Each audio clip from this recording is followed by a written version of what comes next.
essa situação deve ter um impacto, sim, nas negociações, né? Isso porque, claro, a motivação das tarifas é política, como a gente sabe, envolve exatamente o caso contra Jair Bolsonaro, que tem muitas semelhanças, inclusive, com alguns dos casos que Trump enfrentou aqui na justiça americana e que foram suspensos depois da vitória eleitoral de 2024, principalmente aquele caso de Washington e o de Atlanta, que tinham a ver exatamente com as tentativas de Trump de permanecer no poder depois de perder a eleição. Ontem a gente falou aqui, por exemplo, sobre uma possível reunião entre Fernando Haddad e Scott Bessent, o secretário do Tesouro americano. Não se sabe ainda se essa conversa será mantida depois dessa decretação da prisão domiciliar de Bolsonaro.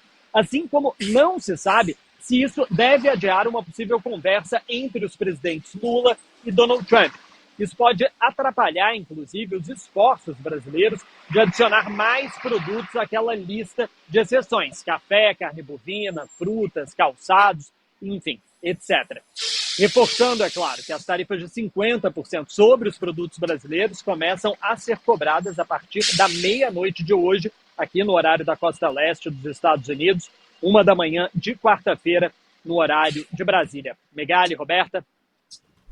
Pedro, rapidamente, houve algum caso, claro, o Brasil é um caso único, né?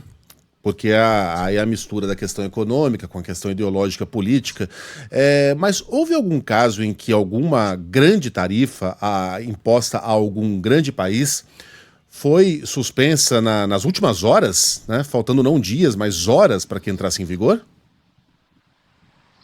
Olha, Megali, a gente teve múltiplas vezes, não sei se em questão de horas, mas a gente teve algumas tarifas durante esse período todo, né, que foram suspensas em períodos curtos, antes de começarem a valer. Né? A gente teve o caso lá no início da tarifação, de tarifas contra o México e contra o Canadá, que foram suspensas, né? Elas não foram excluídas, né? Não deixaram de existir, mas sim foram suspensas durante um determinado período de tempo. Agora, eu não sei te informar se teve algum caso em que essas tarifas foram suspensas com 16 horas, né, que é o caso que a gente está aqui, praticamente 16 horas para começar a valer as tarifas brasileiras. Mas, assim, antes já era improvável que isso acontecesse. Agora, com a prisão de Bolsonaro, que, de novo, é uma das motivações dessa tarifa, quem diz isso é o próprio presidente Donald Trump, com essa situação agora, a situação fica muito menos provável ainda.